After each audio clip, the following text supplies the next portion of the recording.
Welcome to the Inbetween, where we apologize for everything that just happened. We respect women. We respect women all the time. Oh yeah, of course. It was just a joke. It's for the Haas. God, isn't that sad that we have to do disclaimers like that? It really is.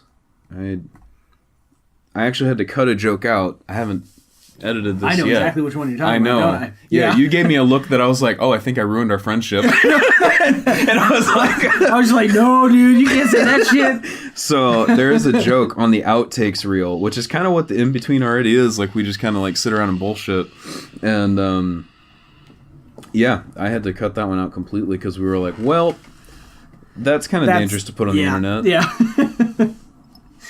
So... Well, that was a good day so far of, like, you know, playing the game for 20 minutes and filming 6 of these episodes. Right? Oh my god. I wonder how much actual game there is of this game. Probably not. I have been really curious. Like, I feel like, you know, like, literally, this is just a point and click. I mean, it is a lot of pointing and tapping. It's point tap. Point tap. But... click and drags. It's so bizarre, man. And then they made another one after the Spirit Tracks, and... I heard Spirit Tracks was great. I enjoyed the first half of it, and then got bored and quit. Oh, yeah. But it was okay. It still had the same, like, you gotta point at the screen to run around bullshit, though, which really bothered me. It's just, it's not intuitive. It doesn't get you into the game at all. It just makes you think way harder about everything you're doing. It just doesn't feel like Zelda. It doesn't feel like a Did you play game. that Between Two Worlds? Oh, yeah. Link Between Worlds is probably my favorite Zelda. That's really? Yeah. Like more than Ocarina? Oh, yeah. Really? Ocarina is a nostalgia favorite, right? Because it was like one of the first ones. It was the first 3D Zelda. Sure. There was a big, like, transition there. But as far as, like, actual good story and gameplay and stuff, Link Between Worlds was amazing. Super good. So, like, okay, where does Twilight Princess land? Was that a good one or a bad one? Oh, it was good. Yeah? Yeah. It's one of the darker ones, which I liked. I love Midna. Midna is one of my favorite characters. I heard there was a big, like, that came out when I was living in this house with a bunch of my friends in college, and there was an uproar about it because he was right-handed in the Wii version. Because they flipped the entire world because he's supposed to be left-handed with the sword. And there was an upset. Like, my buddy Wyatt, and there was, like, Wyatt and Josh, and they were just mad about it. They were heated. Yeah, I mean, Link has always been left-handed. Yeah. He was right-handed for that for the Wii version of Twilight Princess, and then also for Skyward Sword. And it's just because the Wiimote is dominantly right-handed to control. Right. And so, yeah, they made the game completely flipped. So the actual canon version of that game, like the map that's canon to the timeline and all that stuff, is GameCube. Because he's actually left-handed there. Right. And then the Wii version isn't canon. Huh. Even though all the events are the same, but the map is flipped and all that stuff. So, okay, what did you think of Skyward Sword? Because I know there was a lot of dissension about that. A lot of people fucking hate that game. I thought it was, like, I never played it, but I watched some of my friends play it, and I thought it was so pretty. It is. And so interesting, because that's the first one in the timeline, right? Is the very, Yeah, it's the very first one. Yeah. That's what, because he makes the Master Sword out of, like, what, a computer soul or something? It's not it's hard to say what. It's a series. Yeah, I mean, she is the soul of the sword. Yeah. Is what it is. And then he, like, powers it up by going and finding the power of the goddess. Right. And it becomes a master sword. I just thought it was so cool. And those, like, you got to fly Ho-Oh from Pokemon all around. Yeah, yeah, totally. Yeah, I mean, I really enjoyed it when I played it. And one scene brought me to tears. Because it had nostalgia. It was a big climactic point in the game itself. It meant something to the entire series. Like, there was just this one moment where I was like, oh my god! Oh wait, like at the very end? No, it was like in the middle of the game. Like, something happened that I was like, holy shit! Like, that connects to so much stuff. And if you are listening, it's when Zelda is behind the door of time, and I'll just say that. It's really, really awesome. Yeah, that'd be great. And if I were to go back and play it, I'm sure it would be annoying as shit. And a lot of, like, what people said about it is probably true. But I was so excited about that game that I think I went in with, like, hype-colored goggles. Well, you know what? That's what I went into with, like, and I get that. You know, I'll get back to Zelda in a second. No, that's fine. But that's how I felt about No Man's Sky. I came in with, like, all the hype. You know what? You want to know my honest-to-God review of that game? I fucking love it. I love No Man's Sky. Yeah. It's amazing. It's so fun. Like, just being alone and traveling the universe and finding cool stuff and just, being an explorer. Yeah. Because that was something when I was a kid, I got really sad about, like in 4th or 5th grade, that we'd mapped everything out except for the bottom of the ocean. There was nowhere else to go. And when I realized that, because we were doing, it was in 4th grade with, we were doing like social studies, geography and shit. And it just kind of hit me like a ton of bricks. Oh shit, we know where everything is. We know all of the stuff. Mm-hmm. And there's nowhere else to go. So when, and that I kind of brought that with me. So like, that's why I've always romanticized like the Vikings and pirates and, the Spanish conquistadors and stuff. Because they didn't know what was out there yet. Totally. They just went. So, and for us, it's space travel. We're planning to go to Mars. Shit, that's exciting to me. So when this NASA just made that announcement. Did you see that?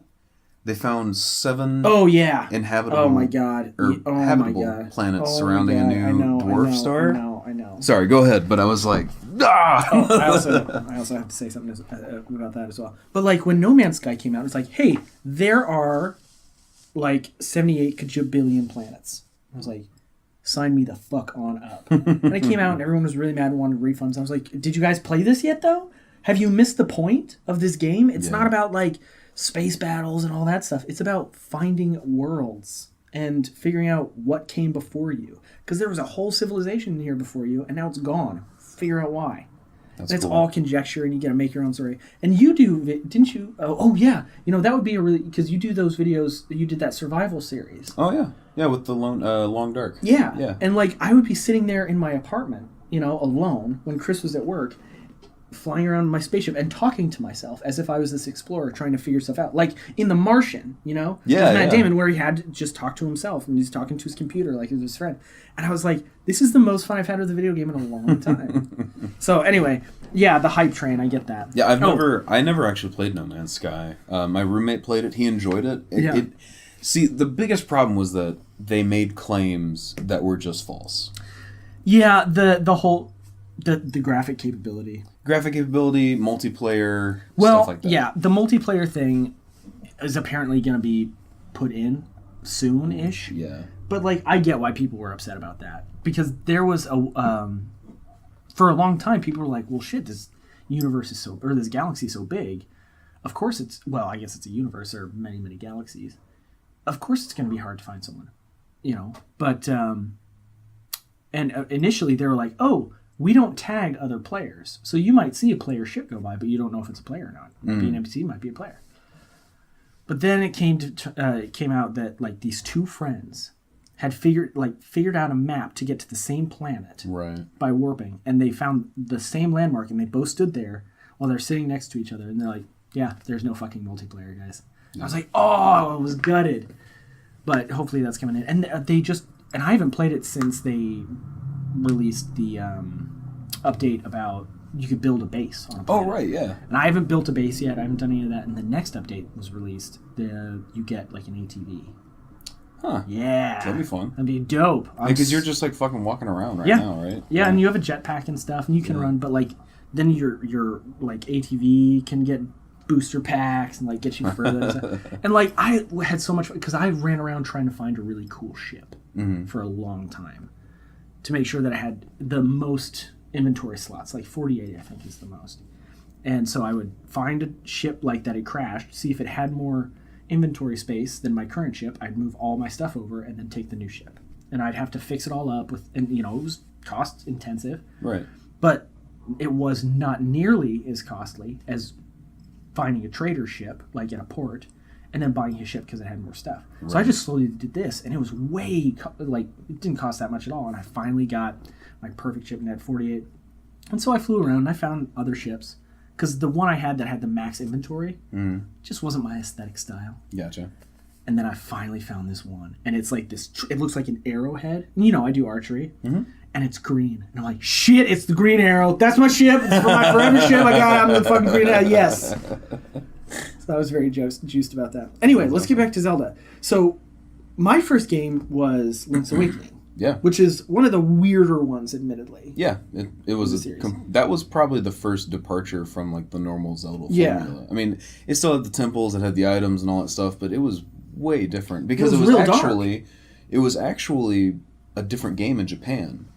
And then really? Yeah, it was there's no way I'm going to remember the name of it, but it was a different game in Japan that they just leave the name in the comments, guys. Yeah, let me know if you know it. It was in a recent, I think, Did You Know Gaming or Game Theory or one of those. Did You Know Gaming. I know, they're great. But there was some other game, and they repurposed it, or they just copied the game engine over and created Link's Awakening out of it. I thought it was really sad because, like, the windfish is a thing, and it's like, hey, if you decide to wake up, we're all dead. Right. And it's like, oh, well, I should wake up, but guys... Right. That was... I played that when I was really young, too. Mm-hmm.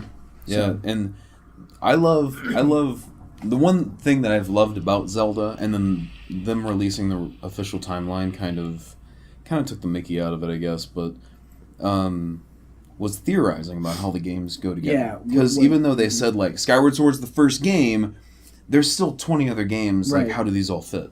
And then they released the official timeline. There's all kinds of shit about that, but like different timelines and stuff. Yeah, and I think I have a theory about the newest one, and I think it's convergence. I think all 3 timelines are coming back together for Breath of the Wild. The Destiny World or the Destiny Warriors one or the Dynasty Warriors? No, not Dynasty Warriors. For Breath of the Wild, Dynasty Warriors didn't go in the timeline. They said it's not canon. Really? Okay. Yeah. Oh yeah, the one for the Switch, right? For the Switch, yeah, because there are elements from Wind Waker heavily. There are Twilight Princess elements. And also, the way they speak about Ganon and Ganondorf, it sounds like it's on the tail end of Zelda 2. Or Link, The Adventure of Link for the NES. Oh, that crap pile? Yeah. That was the side-scroller, right? It was... Yeah, it was mostly a side-scroller.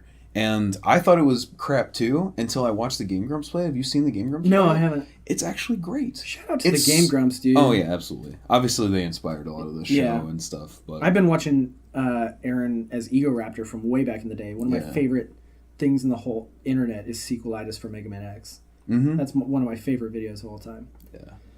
And his video, his sequelitis on Zelda and Ocarina of Time. Yeah, I saw that. It made me look at games differently. Yeah. So that definitely heavy inspiration. But wow, this is the longest in between I think we've done. This is a long in between, yeah. Yeah, well, thanks for joining us. That's going to wrap up this session's recordings of Scott's Legend of Zelda Final Fantasy VIII. Yeah. So hopefully you guys are enjoying this. Let us know down below any other games that you would like to see played. I've seen Secrets of Mana. Mm-hmm. I've seen Red and Blue, Pokemon Red and Blue. Some of my favorite games. I'm such a Pokemon fanatic. I would love to play those if we can figure out how to do it. I'm saving up for a 3DS capture card, so maybe we'll be able to do that at some point. We'll see. Yeah. Can we do Red and Blue? Oh yeah, I guess it's in 3DS, the store. Man. Yeah. Well, I thought it was on the Wii U store, but we found out it wasn't, which sucks. We could also do what I'm doing right now with Moon is I'm doing the Nuzlocke challenge. Right. I was thinking we should do that. Yeah, I'm doing a Nuzlocke challenge with the Pulsel and Minun rules. So you roll dice. Oh, well. Right. Yeah, so if you roll 1, one of your Pokemon is dead immediately. If you roll 2, and you know the rules, you can only catch 1 Pokemon per route. Mm-hmm. And then you can catch a Pokemon after you fight your rival.